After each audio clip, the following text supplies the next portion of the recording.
Bienvenidos a una nueva clase de la historia, la ciencia del pasado. En esta ocasión estudiaremos la prehistoria y el Paleolítico Medio. El Paleolítico Medio es el periodo de la prehistoria que inicia aproximadamente hace 100.000 años y cuyo protagonista es el llamado hombre de Neandertal. Estos antepasados del hombre eran, según la reconstrucción que se ha hecho de sus restos físicos encontrados, hombres muy musculosos, de baja estatura, cabeza grande, frente achatada, nariz ancha y una poderosa dentadura. Los neandertales habitaban en cavernas, por eso también son conocidos como hombres de las cavernas. Estos hombres vivieron principalmente en Europa, pero de ahí se expandieron a África y Asia. Los neandertales no solo utilizaban fuego, sino que sabían producirlo.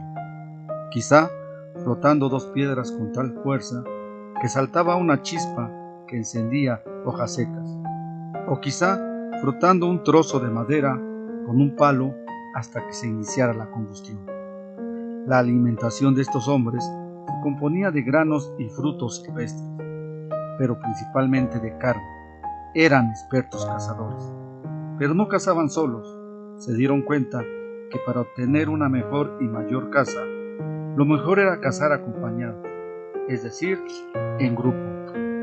Así surgió una vida más en común para estos hombres, lo cual los llevó a obtener un mayor entendimiento entre ellos, un lenguaje y cierto grado de organización social.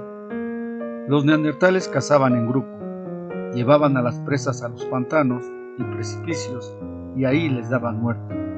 Para lograr esto, ocupaban armas que ellos mismos habían fabricado, al hacer chocar dos rocas o utilizando el pedernal para darle filo a las rocas.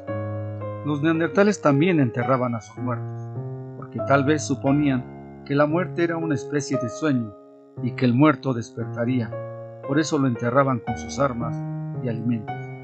Quizá nunca sabremos el significado de los entierros neandertales, porque estos antepasados del hombre se extinguieron al parecer repentinamente. Los protagonistas del llamado Paleolítico Superior serán otros hombres, los llamados Homo sapiens. Hasta aquí, otra sesión más de la historia, la ciencia del pasado.